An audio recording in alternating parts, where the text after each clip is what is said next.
नमस्कार, आप देख रहे हैं बीएनएम भारत न्यूज। उत्तर प्रदेश के जनपद हापुड़ के धौलाना क्षेत्र में गांव पसरौन में नेशनल हाईवे किनारे एक होटल के अवैध निर्माण की शिकायत स्थानीय लोगों ने हापुड़ पिलखुवा विकास प्राधिकरण में की है। शिकायतकर्ताओं का कहना है कि एचपीडीए द्वारा निर्माण कार्य रोके जाने के बावजूद भी भूमाफियाओं धड़ल्ले से होटल का निर्माण कर रहे हैं। जानकारी के अनुसार धौलाना क्षेत्र के गांव परसोन में नंदराम होटल का निर्माण चल रहा है। यह निर्माण ओम प्रकाश उर्फ प्रकाश व उसके पुत्र मनोज तोमर के द्वारा किया जा रहा है। स्थानीय निवासी दिनेश सिंह ने बताया कि उनके द्वारा पिछले दिनों नेशनल हाईवे किनारे बन रहे अवैध होटल नंदराम के निर्माण की शिकायत एचपीडीए में की गई थी। बिना नक्शा पास कराए कॉमर्शियल होटल का निर्माण नेशनल हाईवे किनारे किया जा रहा है। यह भूमि पूरी तरह से ग्रीनलैंड में दर्ज हुई है। एचपीडी सचिव प्रदीप कुमार सिंह ने बताया कि परसोन गांव में अवैध होटल के निर्माण की शिकायत पर उनके द्वारा नोटिस जारी किया गया था, लेकिन काम अभी भी रुका नहीं है।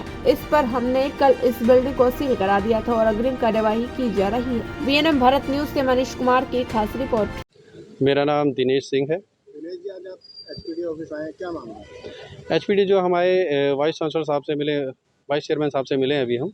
इससे पहले भी हमने 11 तारीख को मीटिंग की थी। ये जो मामला है, गालंद में एक व्यक्ति है प्रकाश उर्फ ओम प्रकाश, जिसे गालंद के अतीक के नाम से जानते हैं लोग, मतलब ठीक है।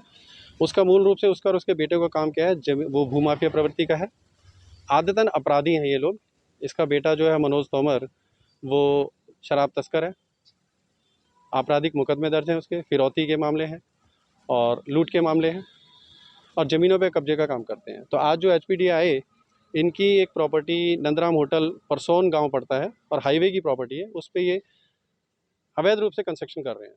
उसमें अवैध क्या क्या है, एक तो इंस्टीट्यूशनल लैंड है, उस पर कमर्शियल बना रहे हैं, प्लस उसका कोई इन्होंने नक्शा पास नहीं कराया। दूसरा, ग्रीन बेल्ट में भी कंस्ट्रक्शन कर रहे हैं। तो उसको लेके हमने पहले 5 अक्टूबर को एक रिटन कंप्लेंट यहाँ पर दी थी। उस पर कोई खास कार्रवाई हुई नहीं।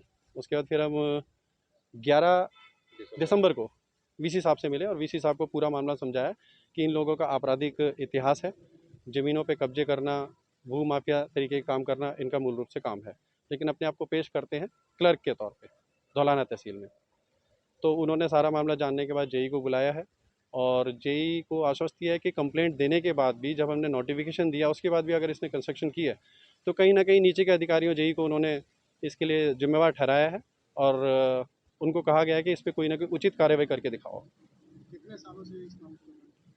कितने सारे इनकी प्रवृत्ति, जनजात प्रवृत्ति इनकी ऐसी है। उसका एक उदाहरण मैं देता हूँ कि इनका जो घर बना हुआ है वो ग्राम सभा की ज़मीन पे फर्जी पट्टे के थ्रू बना हुआ है, जिस पे एक मुकदमा लगभग 23 साल से हाई कोर्ट में लंबित था, जो 7 जुलाई 23 में हाई कोर्ट ने खारिज कर दिया और जिस पे सन 2000 में एडिशनल कलेक्टर गाजियाबाद ने ऑर्डर्स किए थे उसको डिमोलिशन करने के। तो आपने यहाँ से अलावा कहीं किसी और अन्य अधिकारी को भी इसकी शिकायत की थी? आज की अगर बात करें तो पिछले 2-2.5 महीने के अंदर पूरा जिला प्रशासन इस व्यक्ति से अवगत हो चुका है। एसपी साहब के पास भी इसके पूरे इनपुट्स हैं और तहसील धौलाना में भी इनके इनपुट्स हैं।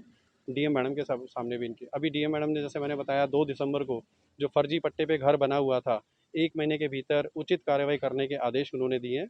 यानी कोर्ट के जो ऑर्डर्स हैं उसको कंप्लायंस करने के लिए आदेश एसडीएम साहब को किए हैं। निर्माण कार्य हुआ था, उसमें आपकी तरफ से क्या कार्रवाई की गई?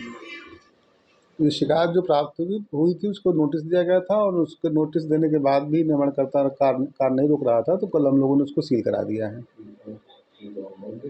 तो यदि सर उसमें आगे यदि निर्माण कार्य जैसे आपने सीलिंग की है, यदि उसमें वो कह रहे हैं कि वो दबंग लोग हैं, यदि उसकी सीलिंग भी तोड़ सकते हैं, यदि ऐसा कुछ सीलिंग तोड़ने की मामला आता है तो उस पर आगे क्या कार्रवाई की जाएगी?